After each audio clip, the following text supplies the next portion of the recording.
శ్రీరామచంద్ర పరబ్రహ్మణే నమః. శ్రీ గురుభ్యో నమః. శ్రీమాత్రే నమః. శ్రీ గణేశాయ నమః.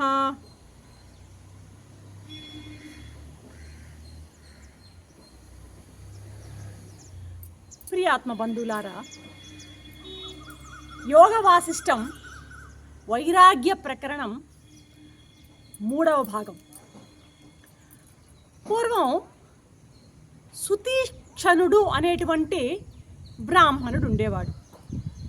అతనికి పాపం ఉన్నట్టుండి ఒక సందేహం కలిగింది. ఏంటి ఆ సందేహం అంటే, కర్మ గొప్పదా, జ్ఞానం గొప్పదా, ఏది గొప్పది? శాస్త్రాలు 2 విధాలు చెప్తున్నాయి. మరి ఈ రెండింటిలో ఏది గొప్పది అన్నటువంటి అనుమానం అతనికి కలిగిందట. వెంటనే అగస్త్య మునీంద్రుని ఆశ్రమానికి వెళ్ళి వినయంగా నమస్కరించి తన మనసులోని సందేహాన్ని మహర్షి ముందు పెట్టారన్నమాట. సుతీక్షణుడు అంటున్నాడు, సుతీక్షణుడు, మునీంద్ర, మీరు తత్వజ్ఞులు, సమస్త శాస్త్రాలు మీకు క్షుణ్ణంగా తెలుసు. నాకు ఈ సంశయం నన్ను వేధిస్తోంది.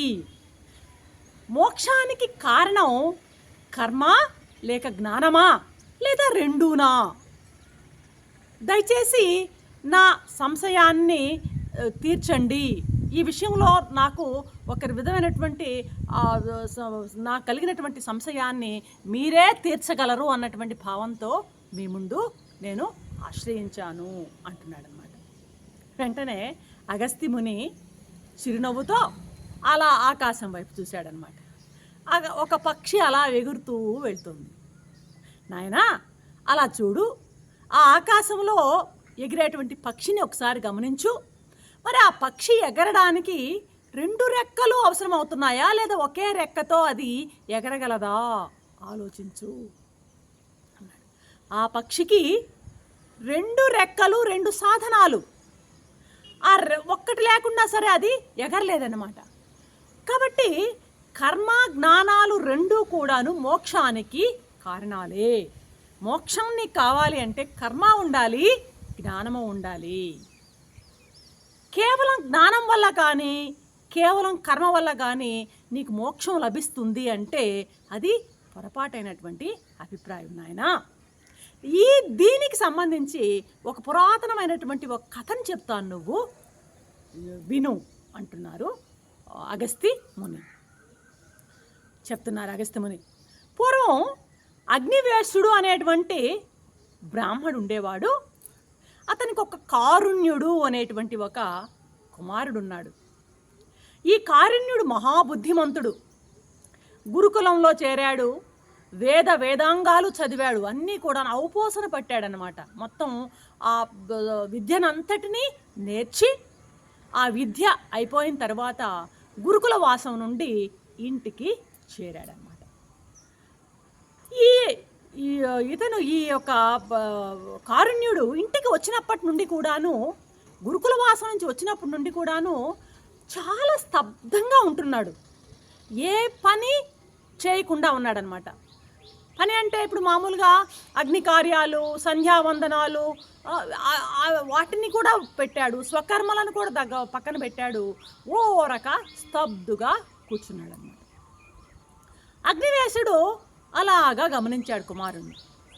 ఏమిటి ఇతనికి, ఏమైంది అని ఒకసారి అతని దగ్గరికి పిలిచి, కుమారా, ఏంటయ్యా నీకు వచ్చిన సమస్య? నువ్వు స్వకర్మలను, కర్మానుష్ఠానాన్ని పూర్తిగా వదిలేశావే, ఎందుకు? అసలు నువ్వు ఈ కర్మానుష్ఠానం అంటే మామూలుగా చేసే సంధ్యావందనము, అగ్ని కార్యాలు, నిత్య నైమిత్య కర్మలు అన్నీ ఉంటాయి కదా, అన్నీ మానేసి కూర్చున్నావు నువ్వు. అసలు ఈ కర్మలన్నీ వదిలేసి నువ్వు ఎలా సిద్ధి పొందాలనుకున్నావు?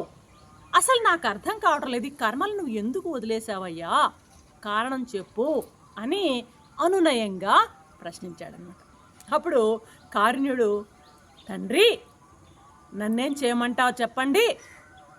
నేను అన్ని వేదాలన్నింటినీ బాగా ఔపాసన పట్టాను, వేద జ్ఞానాన్ని అంతటిని నాకు అర్థం అయ్యింది. అయితే వేదాలలో కొన్ని భాగాలు కొంత భాగం ఏం చేస్తుందంటే కర్మానుష్ఠానం చేయమంటుంది, అంటే కర్మను ప్రేరేపిస్తోంది, ప్రవృత్తి మార్గాన్ని నిర్దేశిస్తోంది. కర్మ అంటే ఏంది? బ్రతికినంత కాలము అగ్ని కార్యాలు చేయాలి, నిత్య సంధ్య వార్చాలి, నిత్య నైమిత్య కర్మలు అది చేస్తూనే ఉండాలని చెప్తోంది వేదంలో కొంత భాగం. ఇది అంతా కూడాను ప్రవృత్తి మార్గం. దీన్ని ప్రేయస్సు అని అంటారు కదా, ప్రవృత్తి మార్గం. ఇది ప్రవృత్తి మార్గం అంటే ఏంది? భోగము, ప్రాపంచిక మార్గం. ఇది భోగాలతో కూడినటువంటి ప్రాపంచిక మార్గం, ప్రాపంచికమైనటువంటి జీవితాన్ని గడపడానికి చేపట్టేటువంటి మార్గము ఈ ప్రవృత్తి మార్గం. ఇది చెప్తోంది ఒక భాగం వేదంలో. కొంత నేను అర్థం చేసుకున్న దాన్ని బట్టి ప్రవృత్తి మార్గాన్ని చెప్తోంది, అంటే భోగాన్ని, ప్రాపంచిక మార్గాన్ని చెప్తోంది. అదే చోట ఇంకొక చోట అదే శాస్త్రంలో ధనం వల్ల, కర్మల వల్ల, సంతానం వల్ల మోక్షం రాదు, త్యాగంతో మాత్రమే మోక్షం వస్తుంది అని కూడా వేదమే చెప్తోంది.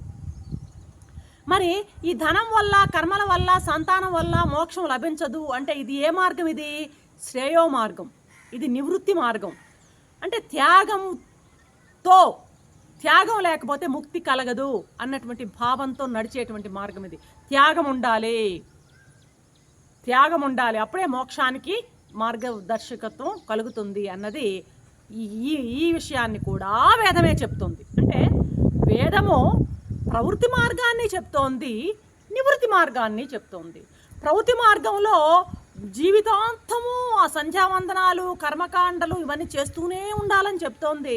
ఇకపోతే ఒకవైపు చూస్తే నివృత్తి మార్గంలో మీరు త్యాగంతో తప్పే మోక్షం వస్తుంది, అవన్నీ వదిలేయండి, ఆ కర్మలన్నీ వదిలేయండి అని ఇంకొక చోట చెప్పబడుతుంది.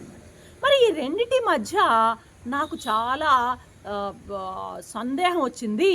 కాబట్టి నాకు అనుమానం కలిగింది, ఇది చెయ్యాలా వద్దా, కర్మ చేయమని ఒక భాగం చెప్తే కర్మ ఆపేయమని చెప్పి మరొక భాగం చెప్తోందే. మరి నేను ఈ కర్మని చెయ్యాలా వద్దా అనేటువంటి అనుమానంతో నేను కర్మలని వదిలిపెట్టేసి ఊరుకున్నాను తండ్రి అంటున్నాను. అగ్నివేశుడికి అర్థమైంది, ఈ అబ్బాయి బాగా చాలా సూక్ష్మంగా, కూలంకషంగా నా వేద జ్ఞానాన్ని వంట పట్టించుకున్నాడు అని సంతోషపడుతూ నవ్వుతూ, కారుణ్య, ఈ సందర్భంలో నేను నీకు కథ చెప్తాను వినవయ్యా. ఈ కథను నువ్వు బాగా విచారించిన తర్వాత నీకు ఎలా చూస్తే అలా చెయ్యి. పూర్వం గురువులు అలాగే ఉండేవాళ్ళు, వివరించి చెప్పడం శిష్యునికి, ఆ శిష్యుని యొక్క వాళ్ళ నిర్ణయానికి అతన్నే వదిలేయడం అన్నమాట. కాబట్టి నేను ఒక కథ చెప్తాను, ఇది బాగా విని నీకు ఎలా తోస్తే అలా చెయ్యి అంటూ ఆ కథను మొదలుపెట్టాడు అగ్నివేశ్యుడు. ఏమంటున్నాడు? కారుణ్య, పూర్వం అప్సరసలు అందరిలో కూడాను గొప్పదైనటువంటి ఒక సురుచి అనేటువంటి అప్సరస ఉండేది. ఈ అప్సరస స్త్రీ ఒకరోజు పవిత్రమైనటువంటి ఆకాశ గంగా ప్రవాహం, హిమాలయాల్లో ఆకాశ గంగా పుట్టిన ఆ ప్రవాహం బయలుదేరినటువంటి ఆ ప్రాంతంలో మామూలుగా కిన్నరులు వాళ్ళ కాంతలతో విలాసంగా వ్యాహ్యాళికి వస్తుంటారన్నమాట, షికారు వస్తుంటారన్నమాట అక్కడికి. అటువంటి ప్రశాంతమైనటువంటి పవిత్రమైనటువంటి ఆ స్థలంలో ఒకరోజు ఆ హిమాలయ శిఖరంపై కూర్చునుందంట ఆరామంగా ఈ సురుచి. ఆ సమయంలో ఇలా ఆమె ఆకాశం వైపు చూస్తే ఒక దేవదూత పైన అలాగా ఎగిరిపోతూ ఉన్నాడన్నమాట. అతన్ని చూసి, సురుచి, ఆ దేవతలే కదా అందరూ, ఈమె ఊర్వశి, ఇవి దేవలోక వాసే కదా, ఆ దేవతను చూసి మనం హలో అని పలకరిస్తాం కదా, అలాగా ఓ దేవదూత ఎక్కడి నుంచి వస్తున్నావు నువ్వు, ఎక్కడికి పోతున్నావు, ఏంటి నీ ముఖం ఏదో నూతనమైనటువంటి కాంతితో వెలిగిపోతోందే, ఏంటి ఆనందానికి కారణం, ఆ కాంతి కారణం ఏంటి, ఏదైనా విశేషమా అని అడిగిందనమాట సురుచి. ఇంతలో ఆ దేవదూత ఆగి, సురుచి, మంచి ప్రశ్నే వేశావమ్మా, నువ్వు విషయం చెప్తాను విను అంటున్నాడు అనమాట. అరిష్టనేమి అనేటువంటి ఒక రాజర్షి ఉన్నాడు. ఆయన తన రాజ్యభారాన్ని అంతటినీ త్యాగం చేసి కుమారులకి అప్పగించేసి తపస్సుకై అరణ్యాలకు వెళ్ళి తపస్సు చేసుకుంటున్నాడు. ప్రస్తుతం ఆయన గంధమాదన పర్వతం మీద తపస్సు చేస్తున్నాడు. నేను అతని వద్దకు వెళ్ళి అక్కడ అతనితో కొంత సంభాషణ చేసి అక్కడ జరిగినటువంటి వృత్తాన్నంతటినీ కూడాను ఇంద్రునికి తిరిగి నివేదించడానికి వెళ్తున్నాను. అక్కడ ఆ అరిష్టనేమిని చూసినటువంటి ఆ యొక్క ప్రభావం నా ముఖంలో కాంతిని ప్రజ్వలింపజేస్తుంది. అంటే అతని యొక్క గొప్పతనం నాకు చాలా ఆనందాన్ని కలిగించి ఆ ఆనందం నా ముఖం నుండి ప్రస్ఫుటమవుతోంది. నేను ఇంద్రుల దగ్గరికి ఇంద్రునికి ఆ యొక్క అరిష్టనేమి వృత్తాంతాన్ని వివరించడానికై వెళ్తున్నాను సురుచి అన్నాడు దేవదూత.